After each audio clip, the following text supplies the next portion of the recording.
তুমি কিয় নামাতা প্ৰভু। নাম দিলু চেতিয়া। মোৰ এটা জীৱন্ত সাক্ষ্য আছিল। মই 2021 চনতে আহিছিলোঁ প্ৰাৰ্থনা গৃহলৈ। তাৰপিছত মই আহিবলৈ এৰি দিলোঁ। মই নাজানি ভুল কাম কৰিলোঁ। আজি ঈশ্বৰৰ ওচৰত মই ক্ষমা প্ৰাৰ্থনা কৰিছোঁ। মোৰ 3 বছৰ মোৰ ঘৰখন বহুত অশান্তি সৃষ্টি হ'ল। মোৰ নিজৰ শাহু হাতখনো প্ৰেছাৰ ষ্ট্ৰক হ'ল। তাৰপিছত মোৰ মানুহজনী মই একেবাৰে বিখালী হৈ গ'লোঁ। বাত বিষ হ'ল। বাওঁ হাতখন মই মুঠি মাৰিলে আঙুলিকেইটা লাগি থাকে, চিধা নহয়। আঙুলিকেইটা অনবৰত বিষে হৈ থাকে, বিষত ফুলি থাকে গাঁঠিকেইটা। মই কাপোৰ ধুবলৈ চেপিবও নোৱাৰোঁ, ভাত খাবলৈও দিগদাৰ হয়, অনবৰত কান্দি থাকোঁ। তাৰপিছত মোৰ বেছি বিষ হোৱাত মই গৰম পানীত হাতখন ভৰাই দিওঁ। তথাপিও মই সম্পূৰ্ণ ভাল নহ'লোঁ। আজি মই প্ৰাৰ্থনা গৃহলৈ অহাৰ পিছত মই একো মেডিচিন নোখোৱাকৈ এতিয়া মই সম্পূৰ্ণ সুস্থ হ'লোঁ। 6-7 তাৰিখে মই ফাষ্টিঙত আহিছোঁ। 13-14 তাৰিখে মই অকলে স্কুটি চলাই আহিব পাৰিছোঁ। ঈশ্বৰক মই বহুত বহুত ধন্যবাদ দিছোঁ। আজিও মই স্কুটি চলাই অকলে দুলীয়াজনৰ পৰা আহিব পাৰিছোঁ।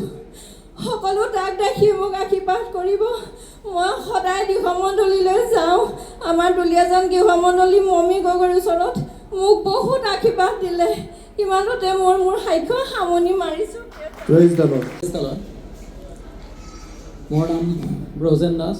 মোৰ ঘৰ মিৰ্জা, কামৰূপ ডিষ্ট্ৰিক্ট। মই গুৱাহাটী মণ্ডলীত জড়িত হৈ আছোঁ। মোৰ এটা ডাঙৰ সমস্যা আছিল পঢ়া দিনৰে পৰা। মানে মনত বেয়া বেয়া ভাৱবিলাক আহি থাকে বহুত। মানে যাৰ কাৰণে মই যিমান ট্ৰাই কৰোঁ মানে তেনেকুৱা ৰিজাল্ট নাপাওঁ। তাৰপিছত এদিনাখন মই 2018ত ব্ৰেষ্ট পেয়াৰ ইউটিউবত চাৰ্চ কৰি দিলোঁ। তাৰপিছত পিতাৰ প্ৰাৰ্থনাটো পালোঁ।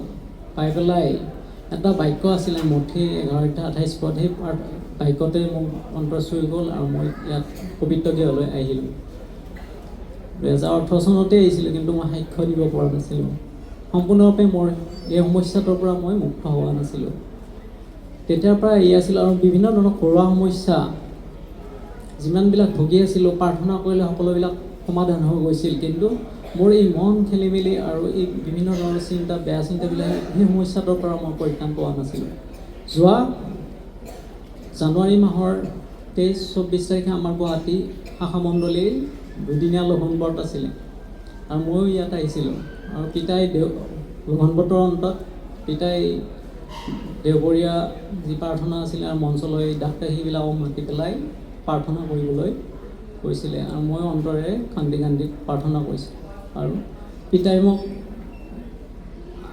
আনৰ দৰে মানে মূৰত চুই পেলাই আশীৰ্বাদ কৰিছিলে। আৰু যোৱা মাহৰ পৰা মই যি সমস্যাত ভুগি আছিলোঁ সেই সমস্যাৰ পৰা মই পৰিত্ৰাণ পাইছোঁ। এতিয়া মই সম্পূৰ্ণ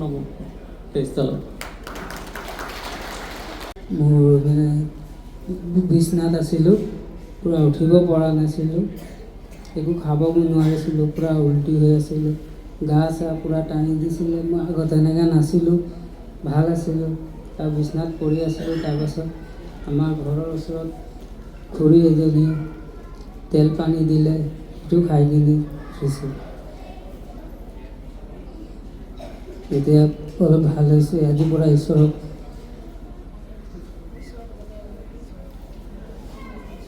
ওচৰত সদায় প্ৰাৰ্থনা কৰোঁ। ধন্যবাদ থাকিলে।